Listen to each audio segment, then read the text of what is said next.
Nō reira, kia ora tātou katoa. Mr. Speaker.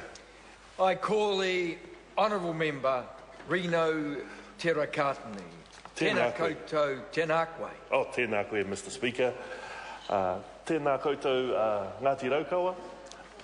Ko tau mai nei I runga I roto I te whare pāramata nei, tēnā koutou.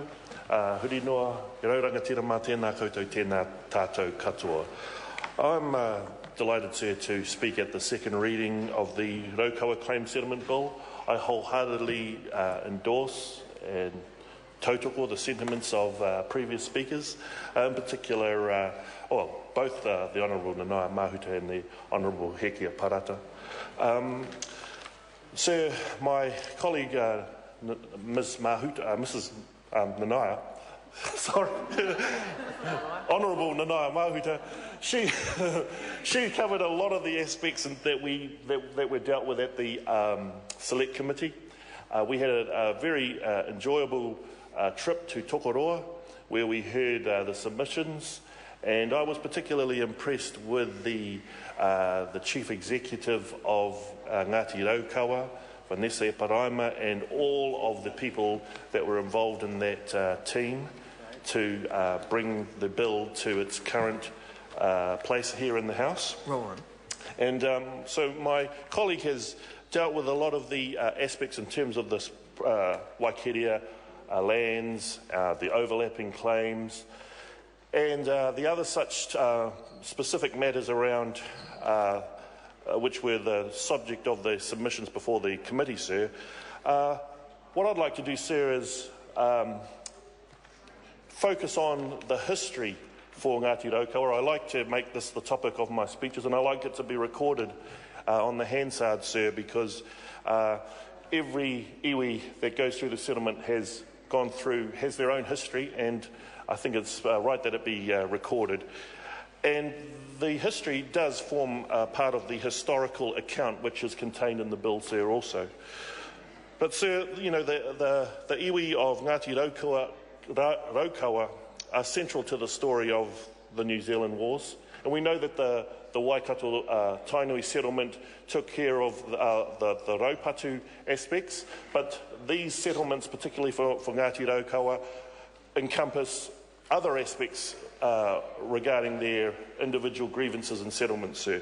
So Ngāti Raukawa were central to the New Zealand Wars, and through genealogical links and the current social status of the day, they were in the 1860s members of a land alliance opposed to further sale of Māori land to the Crown and to land speculation.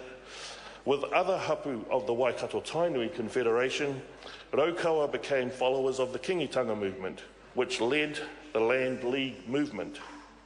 They fought bravely and with honour against the forces of General Cameron in Waikato and the Bay of Plenty, and in their own tribal rohe at Ōrākau. They fought at Tauranga twice, in 1864 and in 1867. Some survivors of the campaigns became so-called fugitives and went on the run, some joining small guerrilla-type bands of fighters. Having been forced into conflict with the invasion of Rangiaohia, Raukawa really had no choice but to try and defend their tribal lands. They became part of the Raupatu. The land was confiscated because they were deemed rebels. Mr. Speaker, Ngāti Raukawa came under further pressure when land that had once been locked up in the Kingitanga Land Bank slowly started to be alienated. Once shady land dealers had got their mitts on land deeds, it became a free-for-all. It became apparent that not all members and beneficiaries of hapu land received any recompense. Raupatu issues aside, the tribe have two serious issues. In 1866, Ngāti Raukawa missed out on giving evidence in the Taupo Nui Atia block because they were deemed, as I mentioned, to be in rebellion against the Crown. The ancestors, Raukawa and Tuwharetoa, were related and had many shared interests around the western and northern Lake Taupo region. it still rankles with the people of Raukawa today that they have no interest in this block when whakapapa clearly shows that they have. But by far, sir, the most egregious action against Ngāti Raukawa was the taking of land in the Pauakani block and the gifting of that to a hapu which had no association with the area. It was over in Wairarapa, within Kahungunu. That land became the incorporated township of Mangakino on the shores of Lake Maraitai on the Waikato River. Most of the township's shareholders probably live in the Wairarapa, Featherston, Carterton, faraway places with actually no association to the Mangakino township itself. That, sir, is one of the country's most poorly thought out acts, and we as members of Parliament and members of the Māori Affairs Committee, through supporting the passage of this bill and other settlement bills, have an opportunity to right the wrongs, some of the wrongs which have been inflicted on these iwi. So, sir, I don't want to prolong my contribution, but I do acknowledge Ngāti Raukawa and all of the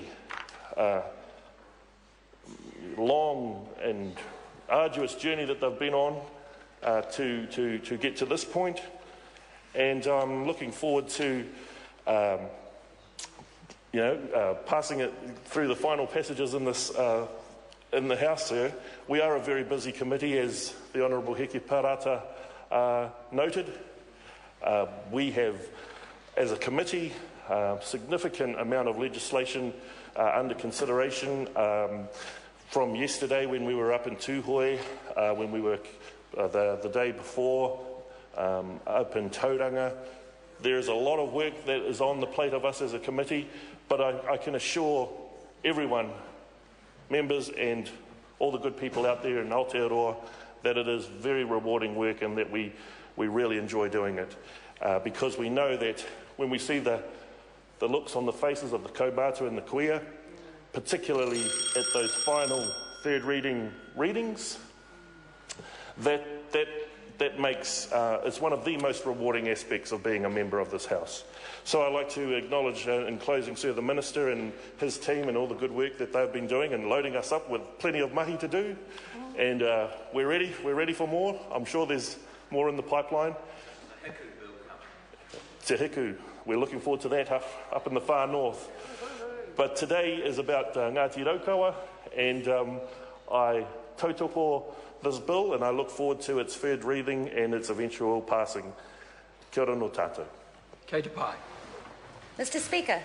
I call the Honourable Member Denise